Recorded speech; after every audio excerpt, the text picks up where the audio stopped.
Hello everyone, welcome to the Martin Center stand at the 2024 EPP Congress in Bucharest.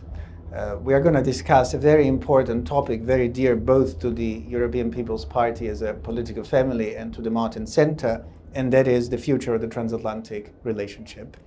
But maybe particularly given the guest that I have the pleasure of hosting, I would like to focus on the business side of this relationship. Because I am joined on the platform by Susan Danger, CEO of AmCham EU. Welcome, Susan. I'm delighted to have you here. Great to be here. As we all know, it's a very important year for transatlantic relationship. We have elections on both sides in the European Parliament, but also presidential elections in the US. We have war in Europe. We have war in the Middle East. We have growing tensions in the Far East. But all these political aspects of the situation are, I feel, very widely discussed. I feel in the last few years we have instead maybe lost sight, a little bit sight of the business side of this. And that's why I wanted to start by asking you, how do you see prospects to maintain the competitiveness of Europe and also the attractiveness of Europe vis-a-vis foreign investors, American investors, given the field you're active in? Also in light of tensions that we have seen in the last few years, let's think about the Inflation Reduction Act and the kind of shock that it has caused, especially at the beginning in Europe. How do you see that? Indeed, I mean, the last few years have been so challenging in many ways. It depends how far you go back, whether it's political changes on each side of the Atlantic, which have caused tensions, COVID, energy crisis, cost of living crisis, and now, as you say, wars, and so it goes on. I think one thing that happened that you mentioned, the Inflation Reduction Act, which was an effort on the US side to do something about the green transition for investments in green, that was fundamentally the reason for it, was actually a bit of a kickstart for Europe as well. Even though it wasn't greatly appreciated over here by European businesses, it did force some action. And I think that's been a positive move. Saying that, there's still a lot that can be done. I mean, the Europeans introduced the NZIA, Net Zero Industrial Act and more. Our US companies who remain absolutely committed to Europe. They've been invested here for 100 years or more. We represent about 155 US companies at the moment. But their biggest concern is indeed exactly what you said, which is the attractiveness of Europe. And actually, they've made that's our, if you like, our campaign slogan, and what we feel should be the vision for Europe for the next 4 years is focusing on that. How can it be done? Well, we've identified 3 pillars of work that business feels should be the focus areas. So the first pillar is really trying to now build indeed a competitive, sustainable and digital single market. So there are different elements to that, but the one I would just like to emphasize really is regulatory burden. We have interviewed, had workshops, got input from so many companies, and the regulatory burden stands out pretty much as number one, which is, business needs regulation in order to have a certainty, but when there is too much of it, it comes out at too fast a pace, it's starting to overlap, the cost of compliance, duplication is really now come to a head, so that does need to be addressed. And, perhaps assessing regulation with regard to how is this helping the competitiveness of Europe? So that's I think a very important aspect there. The other aspect would be funding. Simplify the funding mechanisms. There is funding available in Europe, but it's very complicated to identify. So that's the first pillar. The second pillar would be building a strong and resilient Europe on the international scene, and with that, indeed, the transatlantic relationship is absolutely key. If we can build and strengthen that will also help the competitiveness of Europe going forward, and maybe we can we'll probably come to that later. And finally, a strong, an equitable and democratic Europe is definitely what is needed.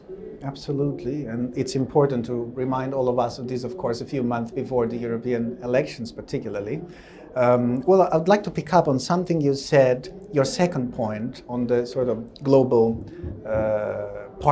business partnership between the US side and the European side.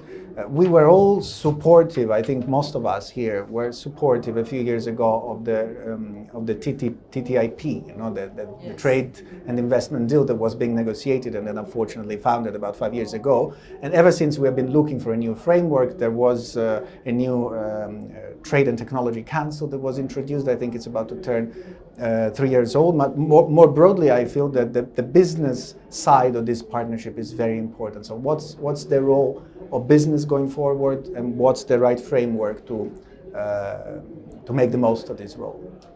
I mean, indeed, there have been various frameworks over the years, whether it's going back to 95 with the TABD, the Transatlantic Business Dialogue, then we have the TEC, the Transatlantic Economic Council. I think TTIP, perhaps one comment there would be to say we worked very hard on that. Business was very pro TTIP. So were we. Yeah. But I believe it potentially failed for two reasons. One, the insistence on it being comprehensive. It was not going to happen. We needed to go piece by piece and small steps at a time. And also the narrative to citizens. I think we've learned a lot from TTIP, which is we need to do much more at selling to the citizens why the transatlantic relationship is important and how citizens can benefit, not just how big business can benefit. But then moving on, indeed, now we have the TTC, the Trade and Technology Council, established 3 years ago. There's been, as always, there will always be criticism about any new forum established. We believe this is a good way forward. And now, importantly, at this moment in time, it needs to be institutionalized to make sure it's future-proof. We're going to see changes on each side of the Atlantic this year politically. We don't know which way it's going, but we need to ensure that stays strong, because one thing it has contributed to is very regular dialogue on a variety of emerging issues. I think expectations have been wrong with regard to TTC, that people are expecting a trade agreement. It's never been designed to be a trade agreement. It's about emerging issues such as AI, supply chains, ensuring certainty. And there have been success stories out of this. When you say institutionalize, what do you mean exactly?